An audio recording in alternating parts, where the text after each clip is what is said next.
Olá! Hoje eu estou aqui para compartilhar um pouco com vocês sobre uma temática que hoje eu considero que está sendo uma temática muito importante para todos nós. Eu estou falando da temática do luto.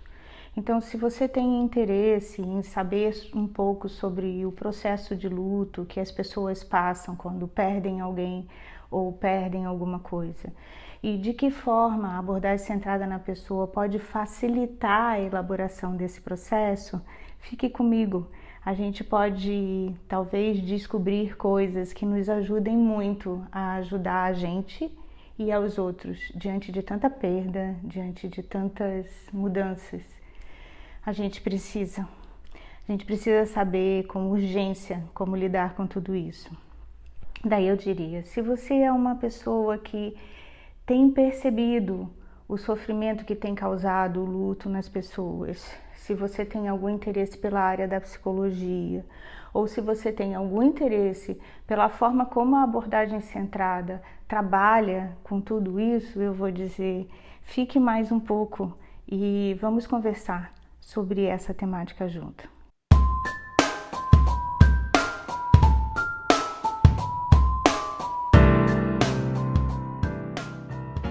Mas antes de continuarmos, deixa eu me apresentar. Eu me chamo Anita Bacelar, sou psicóloga clínica e hoje, além de professora, eu coordeno os cursos do Espaço Viver Psicologia e inclusive sou a professora que dou aula sobre o curso de luto que o Espaço oferece.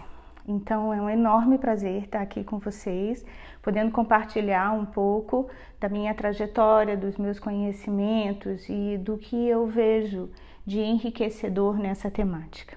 Eu sei que a gente não tem muito tempo, então eu não teria condição de passar por todas as áreas e por todos os estudos que eu fiz e que são hiper importantes para entender um pouco sobre essa área.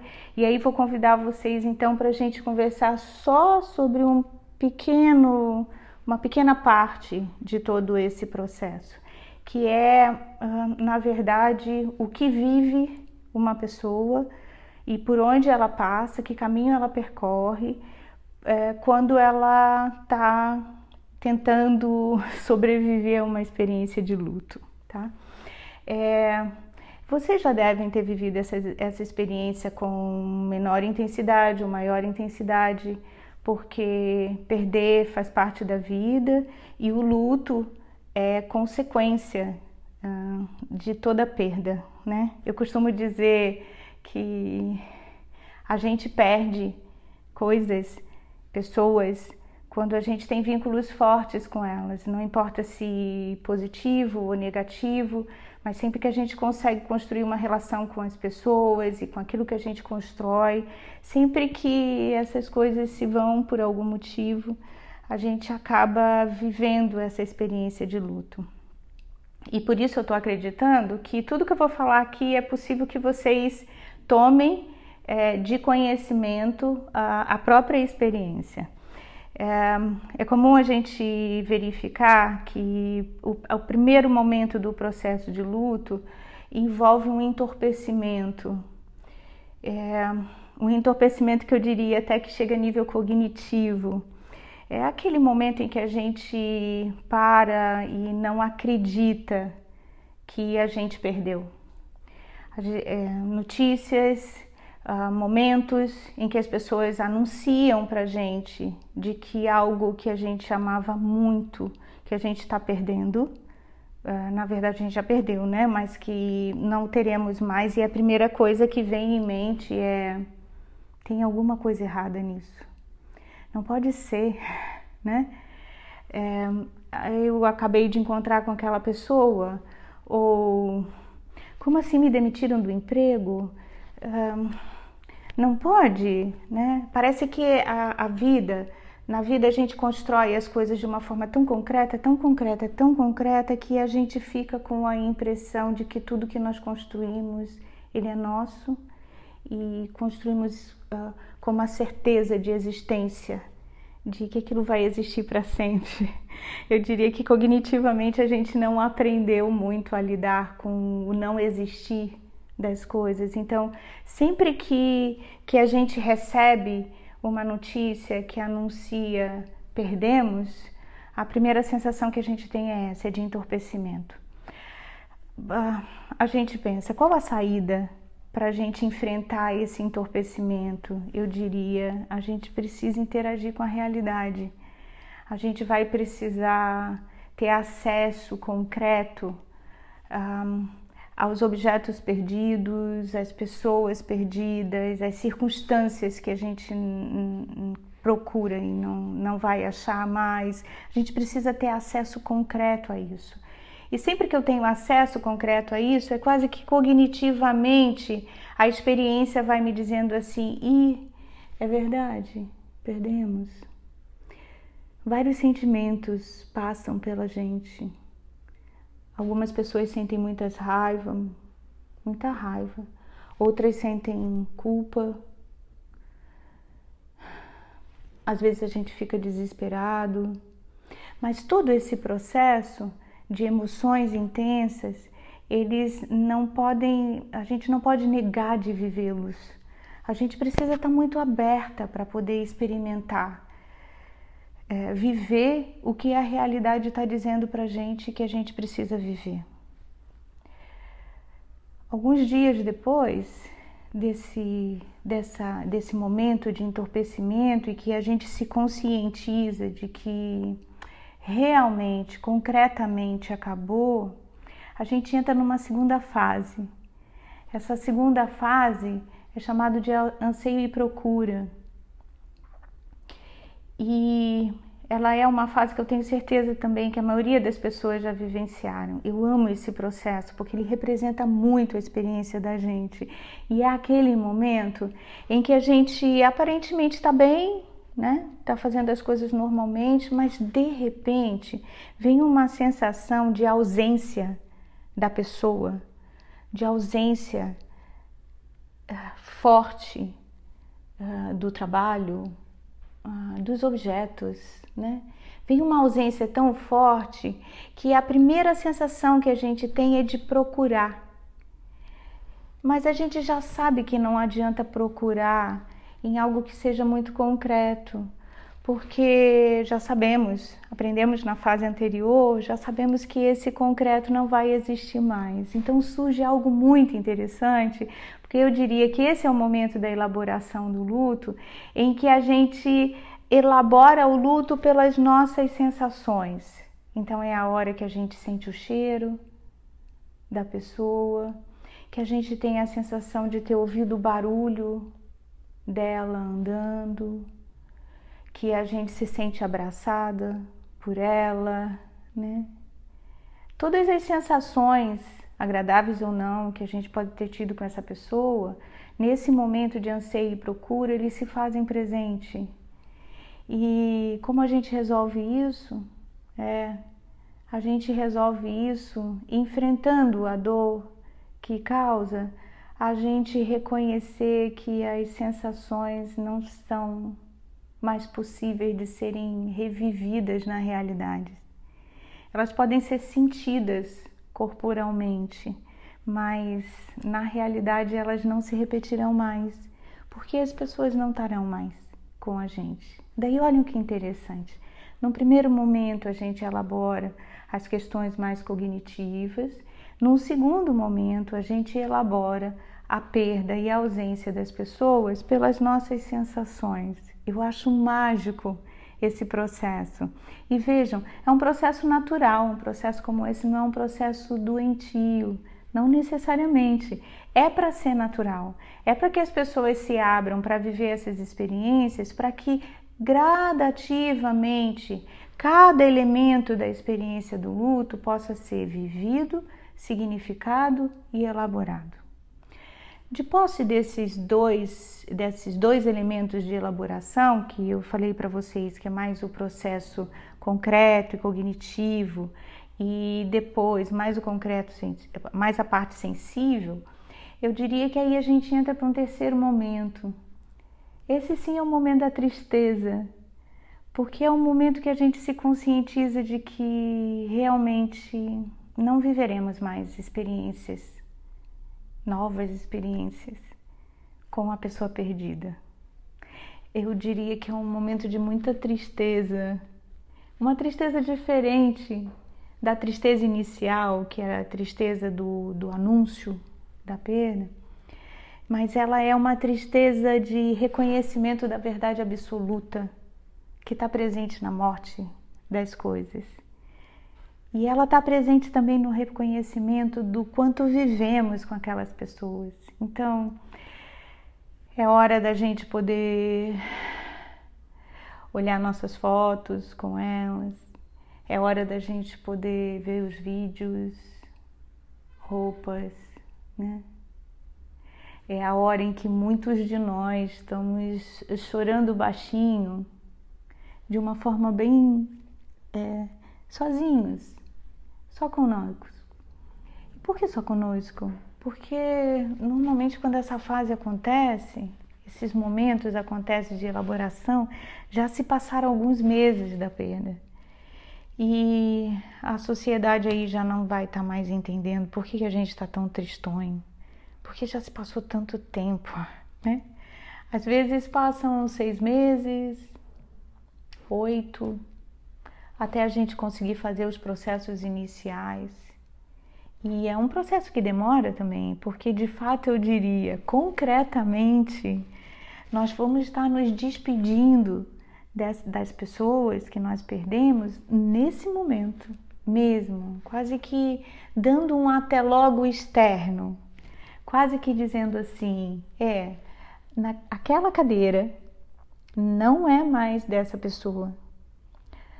Ela pode ser despersonalizada e ser ocupada por outra pessoa.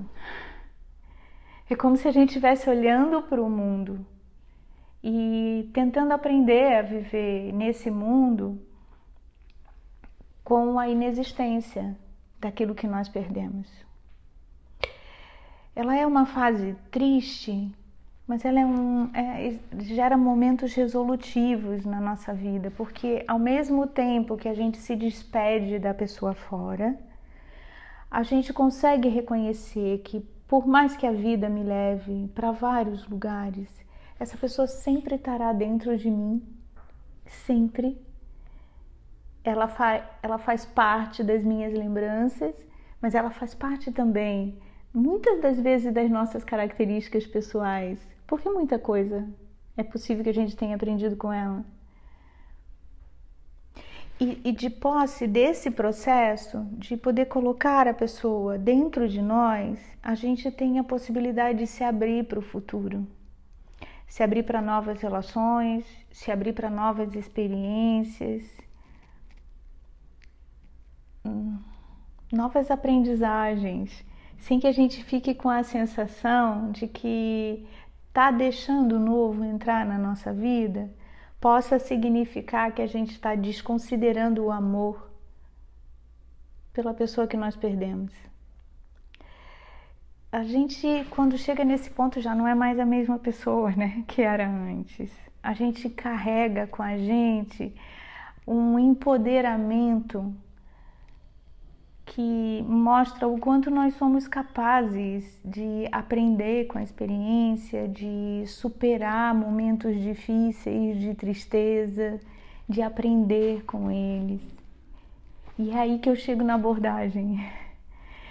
A abordagem foi a experiência de aprendizagem, assim, que mais facilitou o meu processo de poder estar junto com as despedidas, presente nas despedidas, de não fugir delas, por considerar que elas são experiências que elas merecem ser vividas e elas precisam ter a oportunidade de serem experimentadas, sob pena da gente abrir mão de construir o nosso futuro.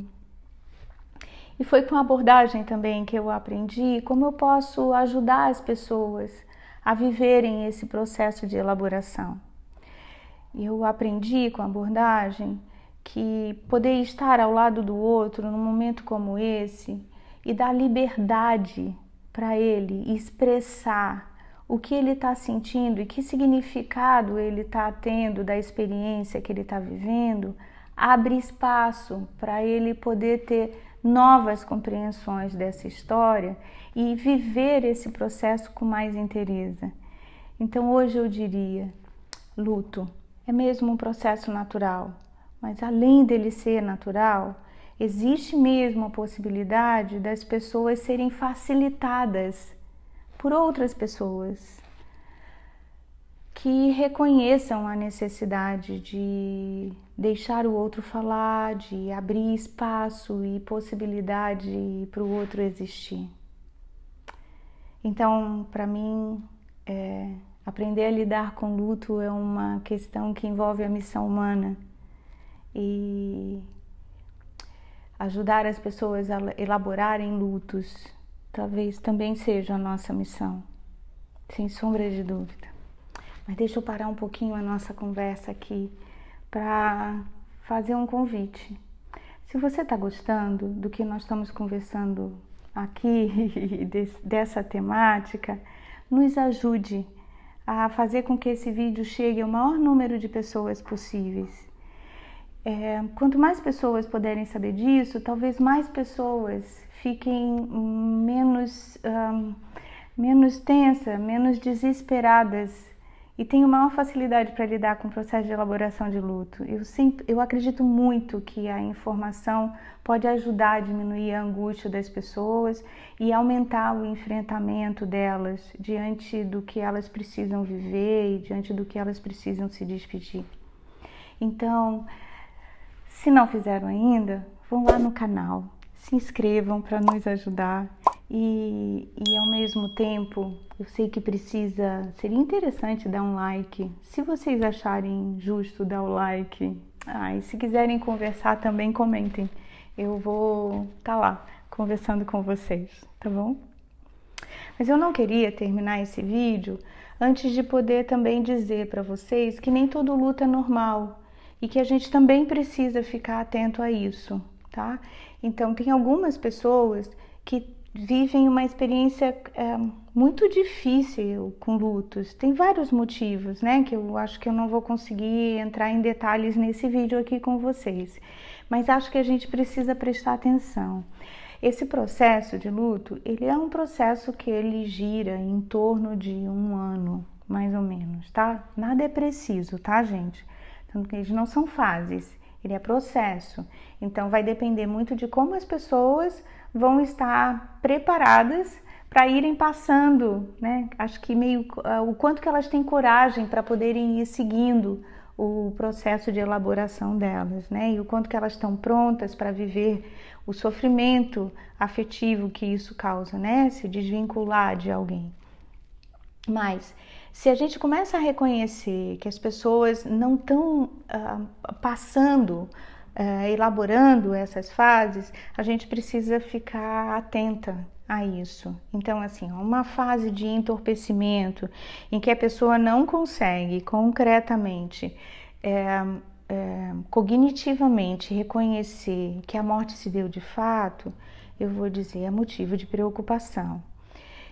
Se eu tenho uma pessoa passando por um período muito longo de anseios e procuras e tendo comportamentos de querer deixar aquela pessoa que partiu ainda muito presente, muito viva, por muitos meses, também é preocupante. Sintomas que a gente vê ao redor, pessoas com insônias por muito tempo, problemas de estômago. Depois que eu comecei a estudar sobre luto, eu fiquei muito surpreendida com a quantidade de pessoas que me procuravam nos consultórios com outros tipos de queixas e quando a gente ia ver, tinha relação direta com o luto não elaborado, tá? A gente costuma chamar isso de luto complicado. E diante de um luto complicado, eu diria que precisamos de ajuda psicológica. Daí já não seria qualquer apoio que poderia ser suficiente. Então, para terminar, eu diria que temos 2 caminhos quando a gente está prestando atenção no processo de luto das pessoas, 2 caminhos que as pessoas percorrem e que a gente precisa ter atenção a eles. O primeiro deles, então, seria luto normal, natural, ele precisa de apoio. Ele precisa de sustentação para que a pessoa possa viver o processo de elaboração. O organismo, a experiência da pessoa por si só vai conduzir o processo naturalmente, não vai precisar de interferência, na maioria das vezes, de processo psicoterápico.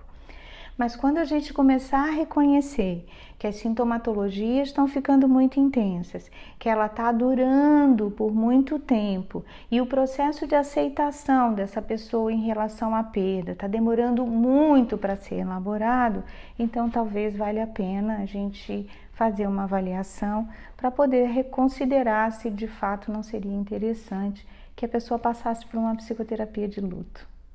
Bem, eu vou agradecer quem esteve aqui comigo até agora. Nem sei se já falei muito, né? Mas fica aqui o meu agradecimento por quem me ouviu até agora e a minha disposição para poder estar aqui e em qualquer lugar com vocês para poder debater mais sobre esse assunto, ok? E se puderem, não esqueçam, se inscrevam na nossa página e deixem um like, vai ajudar bastante a gente poder divulgar esse vídeo para mais pessoas. Obrigada por estarem comigo.